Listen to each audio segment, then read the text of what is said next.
4000 एकड़ की जमीन, 40 करोड़ लोग, 13 अखाड़े और 6 इंपॉर्टेंट दिन। ये नंबर्स हैं जो याद रखने चाहिए आपको हमारे महाकुंभ 2025 का।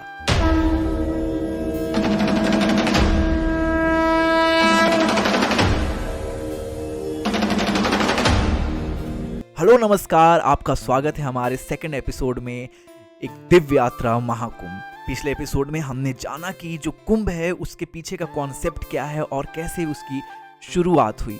अब जो कुंभ मेला है इसके बारे में बात करते हैं। कुंभ मेले का तो ऐसे कहीं पे एग्जैक्ट वर्णन नहीं है कि ये कब शुरू हुआ था, लेकिन बहुत जगह पे ऐसा भी माना जाता है कि जो कुंभ मेला है इसकी शुरुआत 850 साल पुरानी है।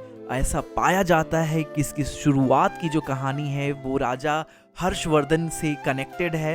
अब पौराणिक कथाओं के अनुसार तो ये भी माना जाता है कि जो कुंभ मेला है इसकी शुरुआत अमृत मंथन के समय से है। आइए जानते हैं उसके बारे में। कुंभ मेले की जो शुरुआत है वो आदि शंकराचार्य के द्वारा की गई थी जब राजा हर्षवर्धन का राज था। हालांकि अगर देखा जाए तो नारद पुराण और स्कंद पुराण के अकॉर्डिंग जो हमारा कुंभ मेले का जो स्नान है उसको पुण्यकारी स्नान के रूप में दिखाया गया है। माना जाए, अगर कैलकुलेशन किया जाए तो अराउंड होता है 10,000 ईसा पूर्व।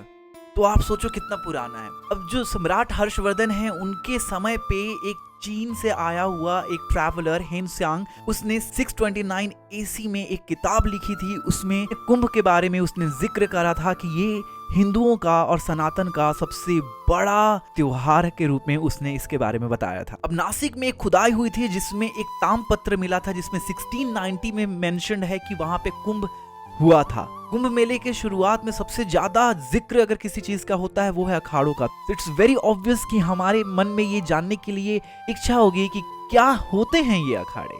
I mean, अखाड़ों की शुरुआत कैसे हुई और ये 13 अखाड़े हैं कौन और इनके जो लीडर्स हैं वो कौन हैं, उनके लीडर्स को बोला क्या जाता है। कि कुंभ के बारे में जब हम सोचते हैं तो हमारे दिमाग में सबसे पहले आते हैं साधु संत, वो तमाम नागा साधु जो न जाने पूरे साल पूरे समय कहाँ विलुप्त रहते हैं और कुंभ आते ही देश दुनिया पहाड़ हिमालय हर जगह से उनका जो झुंड है वो दौड़ा चला आता है कुंभ के तरफ। और एक और चीज, दुनिया में जितने भी नागा साधु हैं, जितने भी साधु संत हैं, कहीं ना कहीं वो किसी न किसी अखाड़े से संबंधित है। अब जो ये 13 अखाड़े हैं जिनके बारे में आपने सुना ही होगा, ये 13 अखाड़ों की शुरुआत कैसे हुई।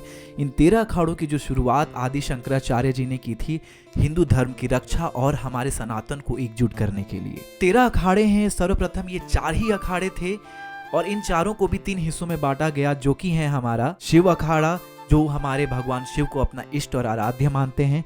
देन दूसरा है हमारा वैष्णव अखाड़ा जो कि भगवान विष्णु को अपना आराध्य मानते थे। और तीसरा है उदासीन अखाड़ा जो ओम और हमारे गुरु नानक देव की जो दीक्षा है उसे अपना मूल मंत्र मानकर चलते थे। समय के साथ हमारे अखाड़ों की संख्या बढ़कर 13 हो गई है। इनमें हमारे जो शैव संप्रदाय हैं उनके 7 अखाड़े हैं। वो हैं जूना अखाड़ा जो सबसे बड़ा अखाड़ा है और इसकी शुरुआत 1145 में कर्णप्रयाग में हुई थी।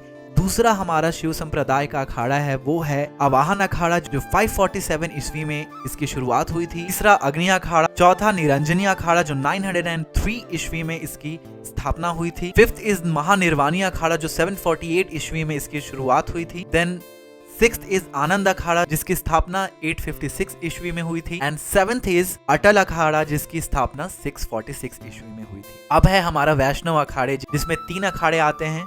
वो है दिगंबर अखाड़ा जो 500 साल पुराना है और ये अयोध्या में स्थापित है। सेकंड इज निर्मोही अखाड़ा जो 14th सेंचुरी में रामानंदाचार्य जी ने इसकी शुरुआत की थी। And the third one is Nirvani Akhara जो 748 ईस्वी में इसकी स्थापना हुई थी। अब आते हैं हमारे उदासीन अखाड़ों के ऊपर जो कि 3 हैं। सर्वप्रथम उदासीन पंचायती बड़ा अखाड़ा जो कि 1825 में हरिद्वार में हुई थी।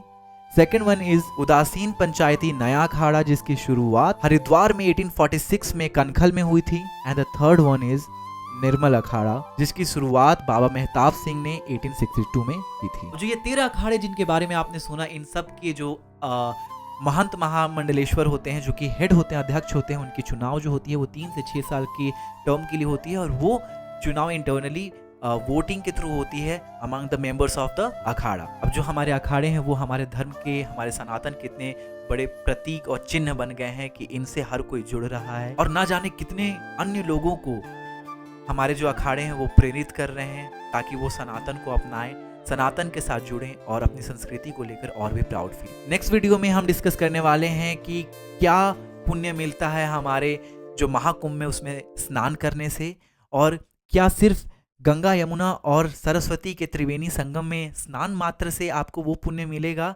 अगर ये आप सोचते हैं तो अगले वीडियो को ज़रूर सुने। सुनते रहो ऑल डे आशु। नमस्कार, जय श्री राम, हर हर महादेव।